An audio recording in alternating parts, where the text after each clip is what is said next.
ప్రస్తుతం మనతో పాటు ప్రముఖ ఆధ్యాత్మికవేత్త జ్యోతిష పండితులు బ్రహ్మశ్రీ సుభాష్ శర్మ గారు మనతో ఉన్నారు. గురువుగారితో మాట్లాడదాం. నమస్కారం గురుగారు. శ్రీమాత్రే. ఈ ఏప్రిల్ మాసం మిథున రాశి వాళ్ళ పరిస్థితి ఎలా ఉండబోతుంది గురుగారు? వీళ్ళకి ఎదురయ్యే లాభ నష్టాలు, మంచి చెడులు ఏ విధంగా ఉంటాయి? ఎటువంటి జాగ్రత్తలు తీసుకుంటే బాగుంటుంది? తప్పకుండా తెలియజేస్తాను. ముందుగా వీక్షిస్తున్న ప్రేక్షకులందరికీ శ్రీమాత్రే నమః, శ్రీ గురుభ్యో నమః.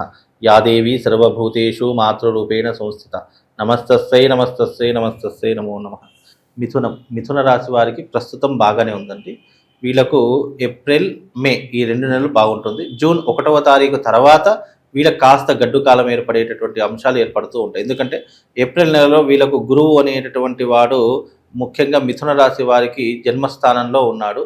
ఆ తర్వాత వచ్చేసి వీళ్ళకు ద్వితీయ స్థానంలోకి మారుతూ ఉంటాడు, అంటే 2వ స్థానంలోకి మారుతూ ఉంటాడు. కాబట్టి ఎవరైతే ఈ మిథున రాశి వారు ఉన్నారో ఈ 2 నెలలు కష్టపడతారు.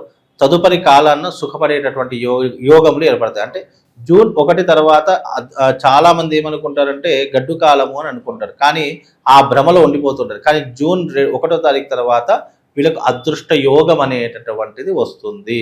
కనుక జూన్ 1 నుంచి వీళ్ళకు రాజయోగం సిద్ధిస్తుంది. ఇప్పుడు ఉన్నటువంటి ప్రస్తుత కాలము కాస్త గడ్డు కాలము అని చెప్పుకోవచ్చు. ఎందుకంటే ఆర్థిక పరంగా కావచ్చు, లేదు ఆరోగ్యపరంగా కావచ్చు, కొన్ని ఇబ్బందులు ఏర్పడుతూ ఉంటాయి. ఈ ఏప్రిల్ నెల మాత్రము కాస్త ఇబ్బందులు పడుతూ ఉంటాయి. పనులలో ఆలస్యం జరుగుతూ ఉంటాయి. చేసే దాంట్లో వృత్తి వ్యాపారాలు నష్టం ఏర్పడుతూ ఉంటుంది. మనశ్శాంతిని కోల్పోతూ ఉంటారు. అలాగే కొత్త పరిచయాల ద్వారా మోసపోయేటటువంటి లక్షణాలు ఎక్కువగా ఏర్పడుతూ ఉంటాయి. అకాల భోజనం చేస్తున్నారు, అంటే సమయానికి భోజనం చెయ్యరు, అకాల భోజనము అంటారు. అకాల భోజనం చేస్తూ ఉంటారు. సమయానికి నిద్ర ఉండదు. టెన్షన్స్ విపరీతంగా పెరిగిపోతూ ఉంటాయి. ముఖ్యంగా వీళ్ళకి ఏంటి అంటే ఇంటి ఏదో శుభకార్యాలు చేయాలి అని భయపడుతూ ఉంటూ ఉంటారు. ఇలాంటివన్నీ కూడా ఈ దాదాపు ఏప్రిల్, మే నెలలో అదే రకమైనటువంటి ధోరణి ఉంటుంది. జూన్ 1 తర్వాత కాస్త ఉపశమనం కలిగేటటువంటి అవకాశం ఏర్పడుతూ ఉంటుంది. ఆర్థిక పరంగా కాస్త ఇబ్బందులు ఎదుర్కొనేటువంటి పరిస్థితులు ఏర్పడతాయి. అప్పుల బాధలు, అనారోగ్య సమస్యలు, కుటుంబ వ్యవహారాదుల్లో చిక్కులు, చికాకులు, భూ వివాదాల్లో చిక్కుకోవడము, లేదు అని అంటే కనుక వీళ్ళు చేయనటువంటి తప్పులకు నీరాన్ని మీద వేసుకోవడము, నీలాప నిందలు పడడము, ఇవన్నీ కూడా ఏర్పడేటటువంటి లక్షణాలు ఈ యొక్క మిథున రాశి వారికి ఏర్పడుతున్నాయండి. ప్రస్తుత కాలంలో మీరు ఈ పనిలో ముందుకెళ్ళొచ్చు, పర్వాలేదు, అంతగా ఏమీ ఇబ్బంది ఉండదు అనుకుంటే ఏం చెప్తారు మీరు? ముఖ్యంగా అంతగా ఇబ్బంది అనేటటువంటిది ఏం లేదండి. మిథున రాశి వారికి ముఖ్యంగా ఉద్యోగంలో కాస్త మార్పులు చేర్పులు జరుగుతాయి. పెద్ద విషయమే కాదు. మళ్ళీ తర్వాత పుంజుకుంటూ ఉంటారు. కాస్త డబ్బులే అధికంగా ఖర్చు అవుతారు. పెట్టుబడుల విషయాల్లో మోసపోయేటటువంటివి, లేదు అని అంటే కనుక ఎవరికైనా నమ్మి డబ్బులు ఇచ్చేటటువంటి తరహాలు, ఇలాంటివి ఎక్కువ చెబుతాయి. అంటే మనం నమ్మడము అని అంటే కనుక ఇన్ని రోజులు మనతో సహవాసం చేశారు కాబట్టి నమ్ముతాము. అలా నమ్మిన వాళ్ళే మనం మోసం చేసేటటువంటి లక్షణాలు ఎక్కువగా ఉంటాయి. కాబట్టి ఇప్పుడు ఉన్నటువంటి పరిస్థితుల్లో దేంట్లో పెట్టుబడి పెట్టకుండా కాస్త జాగ్రత్తగా ఉండే ప్రయత్నం చేసుకోండి. జూన్ 1 తర్వాత ఏదైనా పెట్టుబడి పెట్టండి, కలిసి వస్తుంది. నిరుద్యోగులకు కూడా కాస్త టైం పడుతుంది అంటారు, ఒక 2 నెలలు? తప్పకుండా నిరుద్యోగులకు కూడా ఒక 2 నెలల సమయం పడుతుంది. ఆ 2 నెలల తర్వాత మళ్ళీ అనుకున్న ఉద్యోగం వస్తుంది, ఆశించినటువంటి ఉద్యోగం వస్తుంది. జీతభత్యాలు కూడా మంచి స్థాయిలోనే ఉంటాయి. కాబట్టి గవర్నమెంట్ రంగంలో ఎవరైతే ఉద్యోగం కావాలనుకుంటున్నారో ఇప్పటి నుంచి ప్రిపరేషన్ చేసుకోండి. తర్వాత తన నోటిఫికేషన్ అనేవి తొందరలోనే పడతాయి.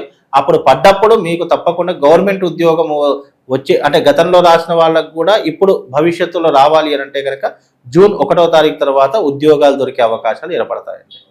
ఎటువంటి పరిహారాలు చేసుకోవడం ద్వారా, అలాగే ఎటువంటి క్షేత్రాలకి తరచూ వెళ్ళి రావడం ద్వారా విశేషంగా వెళ్ళకాల్సి వస్తుంది? మిథున రాశి వారు అరుణాచల క్షేత్రాన్ని దర్శించుకోండి. అరుణాచల క్షేత్రానికి వెళ్ళి గిరి ప్రదక్షిణ చేసుకోండి. అక్కడ కుబేరలింగం, ఉత్తరాన కుబేరలింగము అనేటటువంటిది ఒకటి ఉంటుంది. కుబేరుడు ప్రతిష్ఠించినటువంటి లింగం. దానికి చక్కగా మీరు అభిషేకాది క్రతువులు చేయించుకోండి. అలాగే దక్షిణాన యమలింగము అనేటటువంటిది ఒకటి ఉంటుంది. ఆ యమలింగానికి కూడా, ఎందుకంటే మీ యొక్క 10వ స్థానంలో శని సంచారం కాబట్టి, శని 10వ స్థానంలో శుభాల్ని కలిగిస్తాడు. కాబట్టి మీరు ఎందుకైనా మంచిది, మీరు ఆ యొక్క దక్షిణాన ఉన్న యమలింగాన్ని కూడా దర్శించుకొని అభిషేకం చేసేటటువంటి ప్రయత్నం చేయండి. ఈ 2 లింగాలకు మీరు అభిషేకం చేస్తే అది కూడా అరుణాచల క్షేత్రంలో, ఎందుకంటే అవి సాక్షాత్తు ఇంద్ర అష్టదిక్పాలకులు ప్రతిష్ఠించినటువంటి లింగాలు కాబట్టి ఆ యొక్క లింగాలకు మీరు పూజాది క్రతువులు చేసుకుంటే కొంతవరకు ఉపశమనం కలుగుతుంది. కొత్త పరిచయాలతో ఏ విధంగా ఉండాలి గారు? వీళ్ళకి శత్రువులు అంటే ఎవరిని ఎక్కువగా వీళ్ళు మోసం చేస్తున్నారు? ముఖ్యంగా శత్రువులు పుట్టుకొస్తూ ఉంటారు. ఈ 2 నెలల పాటు వీళ్ళు, అంటే ప్రస్తుత కాలంలో చూసుకుంటే గనక ఒక 2 నెలలు కాస్త జాగ్రత్తగా, ఓపికగా, సహనంగా ఉండాలి. ఈ 2 నెలలు దాటిందా వీళ్ళు చాలా అదృష్టవంతులు అని చెప్పుకోవచ్చు. ఆర్థిక పరంగా కావచ్చు, ఇంకా ఇతరితర వ్యవహారాదుల వల్ల కావచ్చు, కొంచెం అదృష్టాన్ని పుంజుకుంటుంటారు. ఈ 2 నెలలు మాత్రము డబ్బులు అధికంగా ఖర్చు అవుతాయి.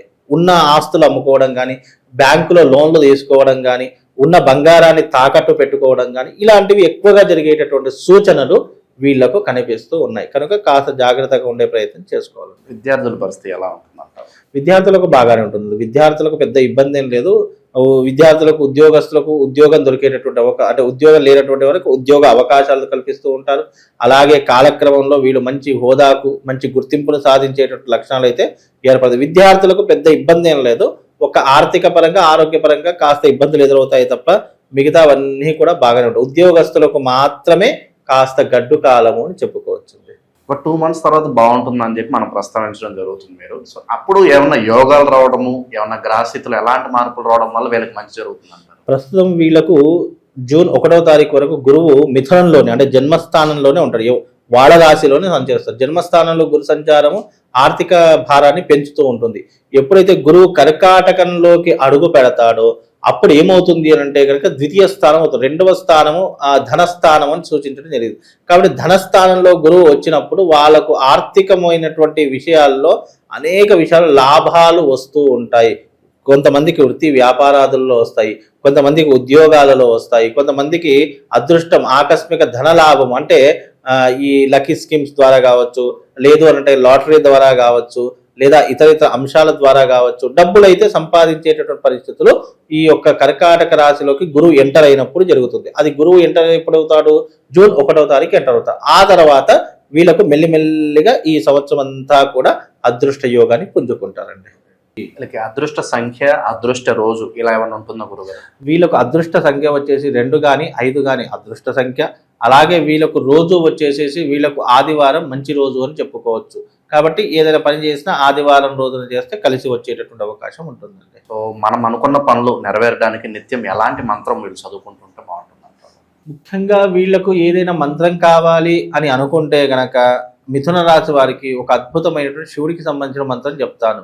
ఆ మంత్రాన్ని కనుక చదువుకోండి. మంత్రము అంటే అది శ్లోకము, ద్వాదశ జ్యోతిర్లింగాల యొక్క పఠనం చేసుకోవడం.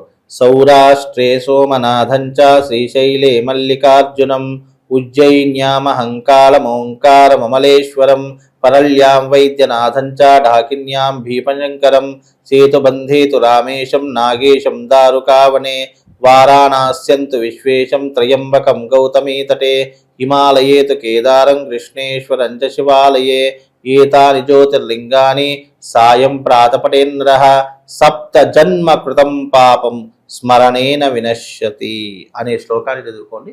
అద్భుతంగా ఉంటుంది. మంచి విశ్లేషణ అందించారు గురుగారు. ధన్యవాదాలు.